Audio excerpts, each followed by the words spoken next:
So, remember 2011? I know I hardly do.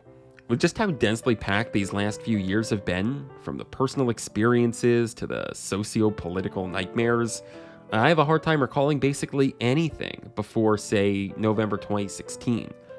But 2011 happened, and just to get everyone in the mood to talk about it, allow me to refresh our collective memory. Game of Thrones premiered on HBO, Charlie Sheen was fired from 2.5 Men. It's like winning. The first Hunger Games film released in theaters.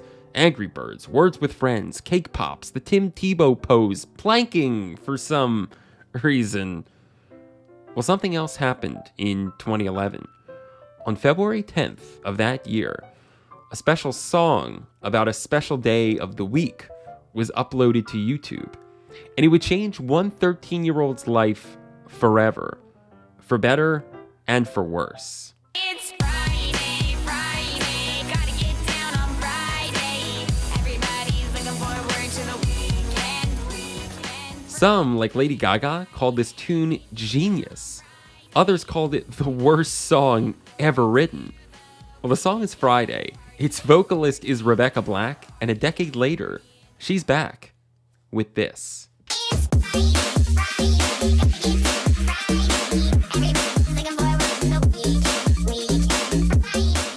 How we got here is a story of post-irony, reclaimed artistic ownership, and the kind of identity empowerment that can only come through radical expression. Today, we so excited to start this series on a high note. This is Pop Consumer.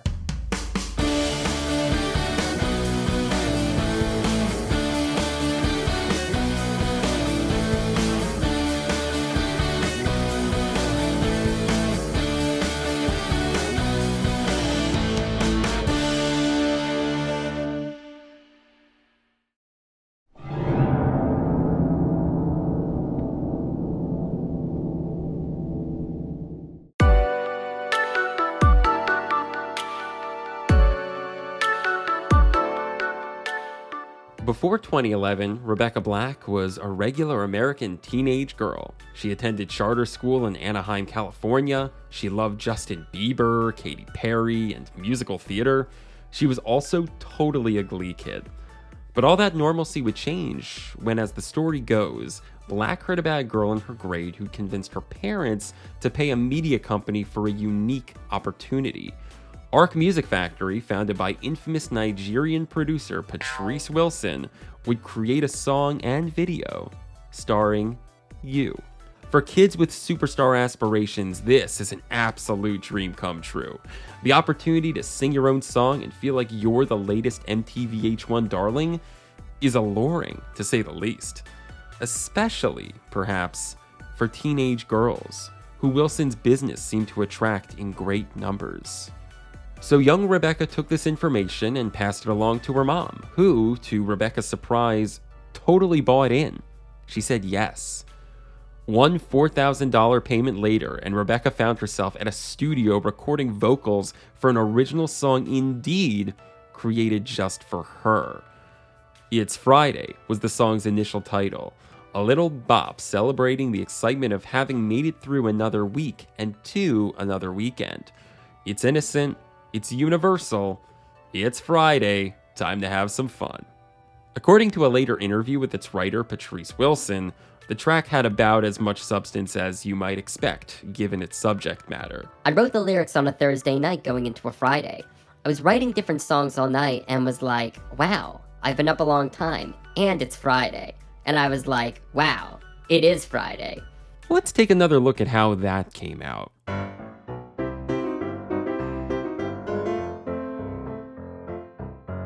What you're seeing here is, by all means, a humble production. It was filmed mostly at and around Rebecca's dad's house. And those kids?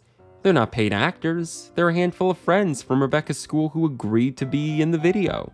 How and why this Mitchell Musso-looking checker shirt-wearing 13-year-old boy is behind the wheel of a convertible is beyond me.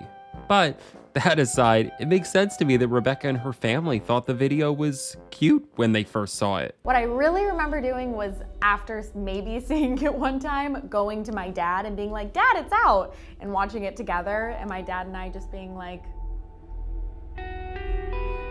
cute. In another universe, I can even see kids at school admiring Rebecca for being in a video like this. Whoa, did you see Rebecca's Friday song? How'd you get to do that? That's so awesome. And that's all it was for a few weeks. It's out on YouTube with a few thousand views, enjoyed mostly by friends and family. But on a fateful day, a Friday, no less, Rebecca was on her way home from school when she received a strange email that said something along the lines of, "I just saw this on Tosh.0. The song sucks, but it's gonna be big." Friday had been discovered, and people hated it.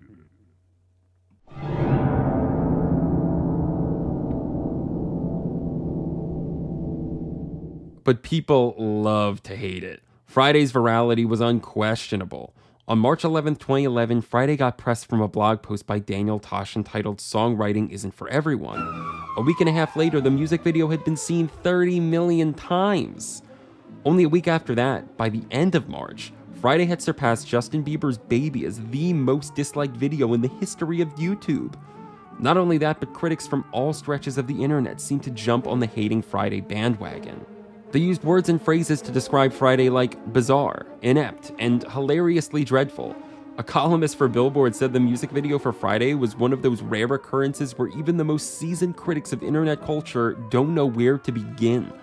I was in high school at the time of Friday's mass popularity, and I can personally attest. It was cool to hate on. Still, I want to know why. To answer this, I reached out to my friend Brandon Harris, a media studies PhD candidate at the University of Oregon, who researches the impact of digital content and its creators on society. Like, what intrinsic properties of Friday beckoned people to it upon release in 2011? I think it was the cringe. If you think of like silent era films, you know, like where slapstick was invented, that's kind of like, obviously they're limited. They can't show the full depth of emotion at the time that we can now. But the popular media, with the technological affordances that they had at the time, was made around causing someone pain. Like the audience was enjoying somebody else being slapped across the face or falling over or whatever, you know? So I think that kind of relationship with the audience and popular media has always been there. Because that's part of the spectacle, I guess, part of the entertainment. Cringe makes the pain of Friday all the more potent because the shoddy production is, or at least appears to be, completely unintentional. The developmental psychologist Philippe Rochat has described cringe as arising in part from the irreconcilable gap between how someone believes they're presenting themselves and what everybody else sees. Hi, baby girl. I just wanted to wish you happy 7-month anniversary, babe. Interestingly, people enjoy and even seek opportunities to bear witness to this gap play out in day-to-day life. Look no further than Reddit, YouTube, and TikTok for a slew of forums and video compilations dedicated specifically to cringe. It might seem bizarre that people deliberately consume content that elicits a sense of vicarious embarrassment, but in the case of Friday, there's something uniquely alluring, funny about the dissonance between Rebecca Black's self-assured, too cool for school appearance and how not any of that she comes across to the audience. But a decade has passed, and Rebecca Black has had plenty of time in and out of the Friday spotlight since her breakout viral fame. She's still kicking, although she might look a little different than you remember her in 2011. I've been following her on Instagram since around this time last year, and I've seen her steady transformation. She's changed her hair and her sound. Plus, she's basically a queer icon now. I also saw on February 8th, 2021, when Rebecca first announced on social media that a new remix for Friday would be released the very next day. I could not have prepared myself for what was to come.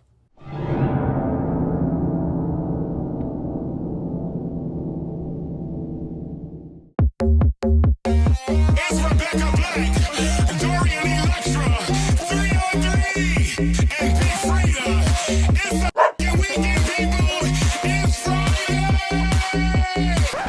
My god. Where to begin? There is so much to say about this track. In fact, the very word that comes first to mind with this remix for me is dense. I'm talking visual and sonic density, a sensory overload of sights and sounds packed to the brim with meaning and grounded within the lived experiences of its author. I don't exaggerate when I say this video deserves a robust frame-by-frame analysis. There's that much there. I mean, I think the track is brilliant, and a large part of the reason why is just how multifaceted it is. More on that in a minute. But first, if you haven't watched the video, I highly recommend you do so. Actually, open a new tab and watch the video right now. That's right, click off mine and watch Rebecca for 3 minutes. But come back here when you're done. Please. Now that we're all on the same page, allow me to tackle the proverbial dolphin hand in the room. Weekend is a dolphin! There's a high chance, if we're being honest, that you found the remix hard to listen to. The high-octane, adrenaline-fortified electronics might seem like the auditory representation of a manic sugar high. Plus, Rebecca's Alvin and the Chipmunk-style vocal pitch might come across as less akin to the Billboard Hot 100 and more akin to the hamster dance.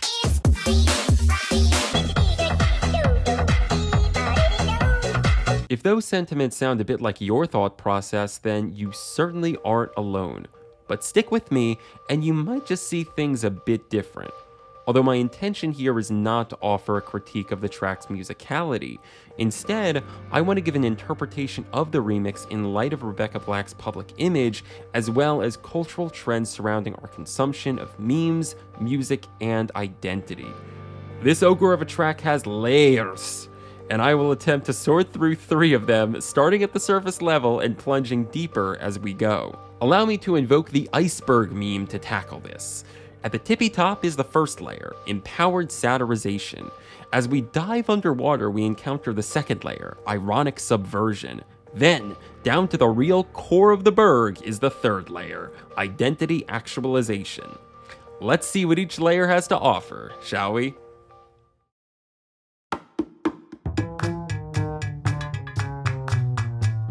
Rebecca Black was arguably the biggest name of 2011. She was the most Googled person of that year, and the mass dissemination of Friday was unlike anything the internet had ever seen. But let's be clear about something. For all the fast track superstar glory the song offered young Rebecca, that viral fame was also marred with real emotional trauma. Imagine for me, if you will, your most embarrassing school project submission from middle school. Are you enjoying the parade, Governor? Yeah, it's Texas. Everything's bigger in Texas, if you know what I mean. Nothing could possibly go wrong. Now, imagine that project being shared everywhere, millions of people laughing at you from all around the world, all while your extremely fragile teenage brain is dealing with the existential weight of wanting to fit in and questioning your very identity. How would that make you feel? By necessity, Rebecca developed thick skin and fast, an adaptive coping mechanism. But the Friday remix goes one step further than merely taking the blows. It plays into them directly. It could be argued that Rebecca's remix takes all the utterly disparaging things people had to say about the original Friday and amplifies them tenfold. You thought my voice was annoying then? Fine. How do you like it with helium? You thought it was funny that a line in the original Friday said, "Gotta have my bowl, gotta have cereal"? Great! How do you like it when I shovel this comically large spoonful of Cheerios down my gullet? You legitimized your hate comments by undermining my humanity, thinking of me more as a meme than a real person? Awesome! Here's me in a car with a posse of dated meme faces from the early 2010s. Oh, and the car flies now. It's almost cliche to suggest that humor, and self-satirization more specifically, can shut down a bully. But countless researchers have suggested there is potency in humor to disarm and disorient our greatest naysayers. Perhaps through the hyper-stimulated reinvention of Friday, Rebecca Black laughs at the surreal position she occupies in the cultural landscape and takes empowered ownership of her experience. But the Friday remix is more than memes and pixie sticks. Its musical arrangement is itself a twist on the conventional pop stylings that got Rebecca famous in the first place. Let's go underwater for this next layer.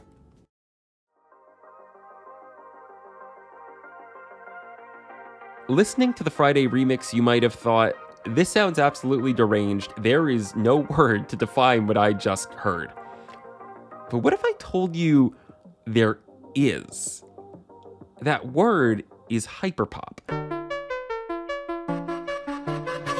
Just don't let it go. Now it's calling your phone, hitting you up all night, saying I love you goodbye. All our texts are still dry, but at least my streets go. An only recently coined subgenre of pop music that captures the seemingly uncapturable. A real mud of a sound that borrows from SoundCloud rap, emo, lo-fi trap, and flamboyant electronics. It's expanding in popularity too, attracting interest from major news sources like NME, Pitchfork, the New York Times, and American Songwriter. Everyone wants to know, what the heck is this crazy sound the kids are so into nowadays?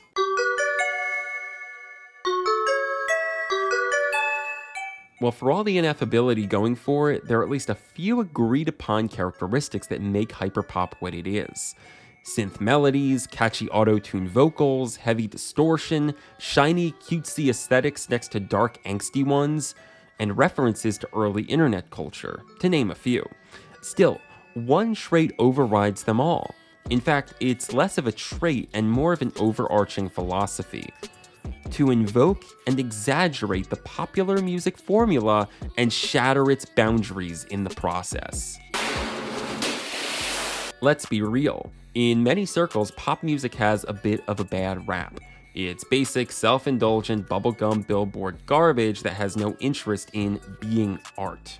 So hyperpop asks, what if we push that mainstream radio-friendly sound to its most absurd limits?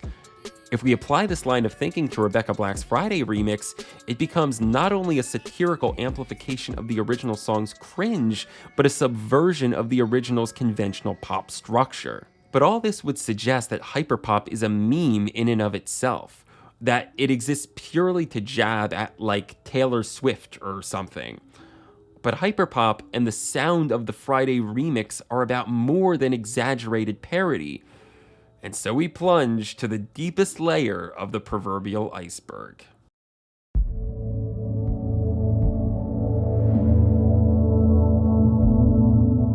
Hyperpop may have started from a place of countercultural irony, but naturally it's evolved over time. And it's become something bigger and more meaningful than ever anticipated. Artists like 100 gecs, Sophie, and Charlie XCX have given voice to the genre as something to be taken quite seriously. Hyperpop is no longer a loosely tied fringe assemblage of aesthetics and acoustics designed to poke fun at mainstream sensibilities. It's become a movement, and dare I say, a language all of its own. Oh, yeah. I don't need you, no. Yeah. You don't need me, oh. Yeah. Look me. It's impossible to have a serious discussion about hyperpop without mentioning its association with the queer community. Just as hyperpop is inviting of sounds, it's also inviting of people, providing a space that welcomes the historically discriminated and marginalized. Many of hyperpop's most iconic pioneers are gay, trans, or non-binary, and further look to the genre as a way to navigate complex feelings and identities. According to non-binary artist Fraxium, queerness and hyperpop are inseparable. They also say that pitching up their vocals helps them to explore themselves. Importantly, Rebecca Black came out as queer in April of last year, and that public announcement has an intimate tie with her recent music. She says as much in a recent conversation with The Buzz. It's also the first project that I've released since I came out as being queer, which is a huge part of this new project and a huge part of my relationship with my audience now. So the song's called Girlfriend. I think you can kind of get where it's going. And so Rebecca's exploration of new sounds in hyperpop appears to coincide with her authentic declaration of self as a queer artist in the public eye.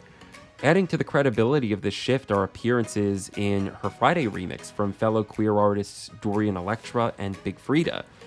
303 is there too, but let's be real, that's probably more for the 2011 nostalgia lulz.